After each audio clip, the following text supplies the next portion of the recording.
Em 1896, no interior da Bahia, os sertanejos da Vila Canudo sofriam com uma situação precária, com a fome, a seca, a miséria e a violência, e o abandono político. O beato Antônio Conselheiro, homem no qual acreditava que havia sido enviado por Deus, conseguiu reunir um grande número de pessoas em que suas opiniões ele poderia libertá-los da situação de extrema pobreza na qual se encontravam. Mas os jagunços passaram a utilizar-se dessas opiniões religiosas para justificar seus roubos na vila. Toda essa situação, em conjunto com o fantástico religioso, iniciou-se o conflito civil no qual o exército brasileiro lutava contra o povo do Conselho, os jagunços e os sertanejos. Em 1897, o governador da Bahia pediu o apoio da República para conter o movimento até então formado. A guerra teve duração de 1 ano e ficou conhecida como Guerra dos Canudos, por acontecer na Vila dos Canudos.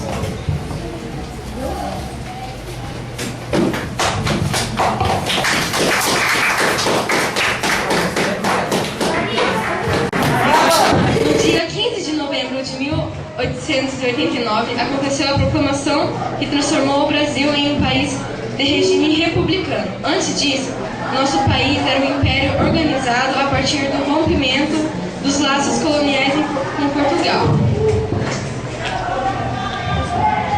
A proclamação da República foi resultado da ação de um grupo de militares que se colocou contra o governo imperial que era liberado por Dom Pedro II. Peraí. Tá, vai, continua. Não mexe a boca. No fim do século XIX, vários intelectuais e políticos acreditavam que o império não era o melhor para o país. A ideia de um governo controlado por um imperador. Além disso, havia uma grande oposição ao governo imperial por conta do trabalho escravo. Com isso, muitos defensores do fim da escravidão também se transformaram em críticos do governo de Dom Pedro II. Nesse conjunto de transformação, alguns militares endossaram a fileira dos que não concordaram com o governo de Dom Pedro II.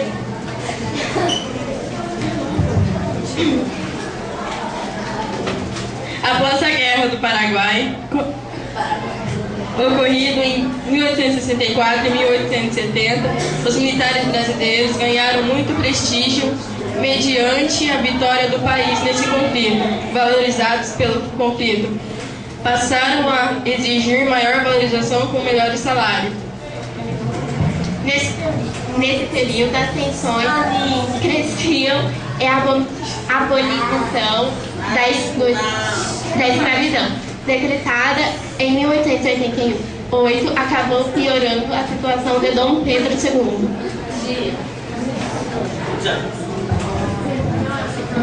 Iria realizar uma grande reforma nas Forças Armadas, retirando das corporações os militares que ampunham o Império. Essa polêmica alimentada no longo ano de 1889 acabou mobilizando um grupo de militares que exigiam a anulação dessa reforma. Alguns outros já percebiam nessa oportunidade a situação ideal para impor a dissolução do Império Brasileiro.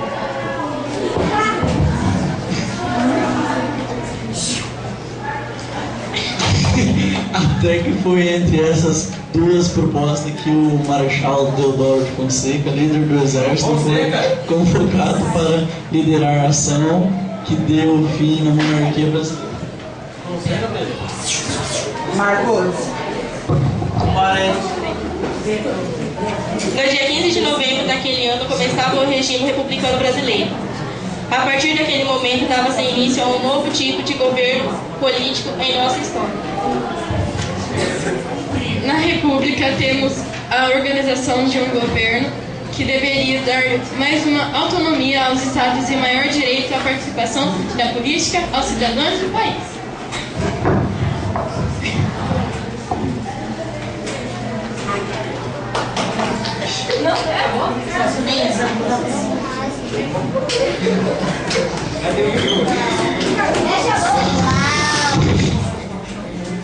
Apesar desses serem os dois pilares do nosso regime, foram muitos ainda as lutas e transformações que viriam a garantir realmente as duas mudanças em nossa realidade política.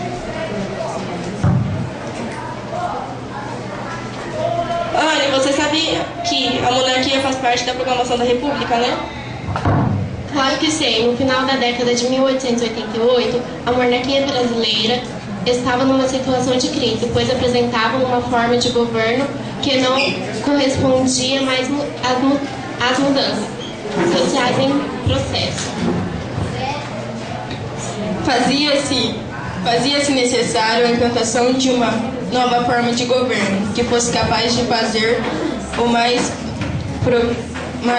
país progredido e avançado nas questões políticas, econômicas e sociais.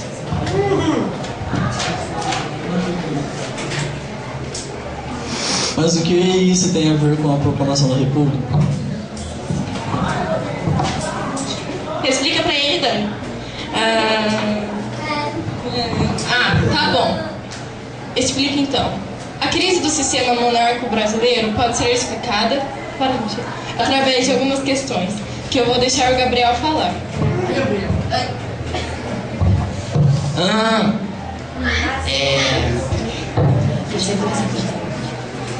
Assim, um deles é interferência de Dom Pedro II nos assuntos religiosos provocava um descontentamento na Igreja Católica. Críticas feitas por integrantes do Exército Brasileiro que não aprovaram a corrupção existente na corte. Além disso, os militares estavam descontentes com a proibição imposta pela monarquia, pela qual os oficiais do exército não podiam se manifestar na imprensa sem uma prévia autorização do ministro da Guerra.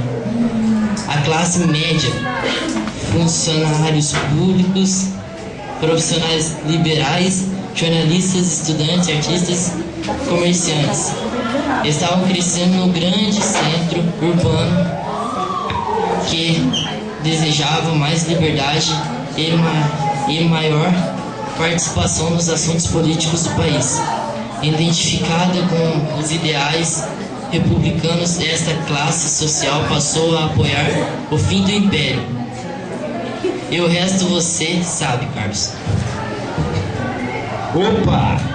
Também a falta de apoio dos proprietários rurais, principalmente dos cafeicultores do Oeste Paulista, que desejavam obter maior poder político, que já tinham um grande poder econômico.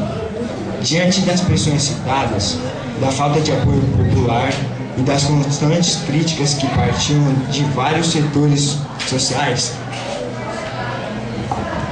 Enquanto isso, o movimento republicano ganhava força no Brasil. Então a proclamação da República aconteceu.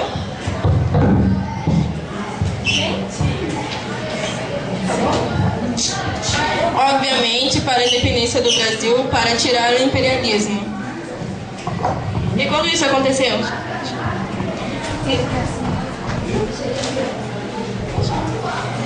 Não foi um feriado. Não foi um feriado?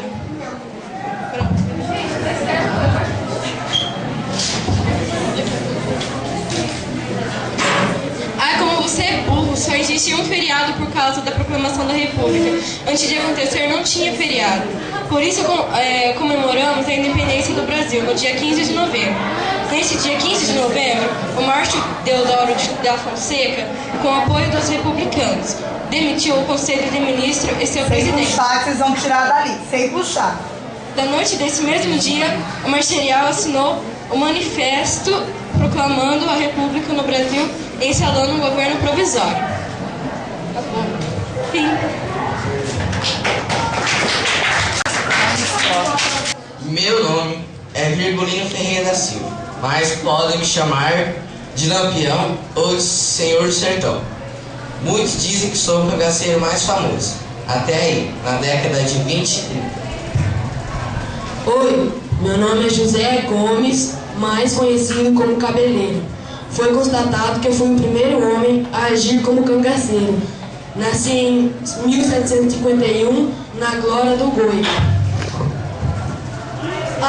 Meu nome é Jesus Alves Melo Calado, que é bastante conhecido porque o primeiro grupo de canceiros que existiu foi o meu. Começamos nosso grupo em 1870. Nós vamos explicar para vocês a história do cangaço.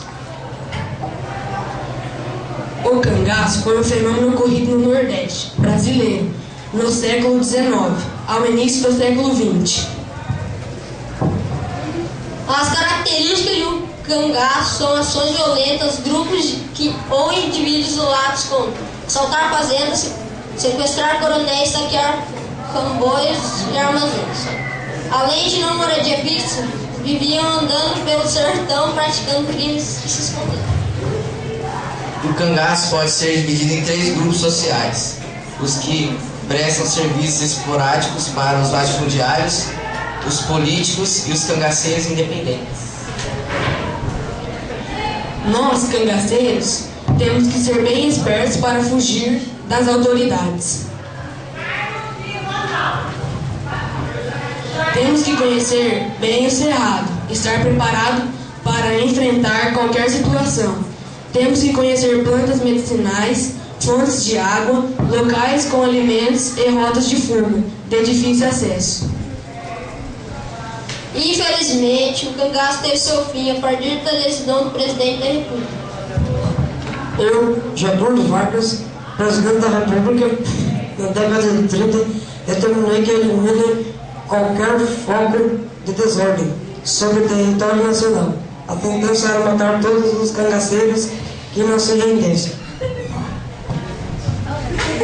Então, no dia 28 de julho de 1938, na localidade de Angicos, em Sergipe, Lampião finalmente foi pego em uma emboscada das autoridades, onde foi morto juntamente com sua mulher Maria Bonita e mais 9 cangaceiros. Aí, nesse momento, o cangaço teve seu fim.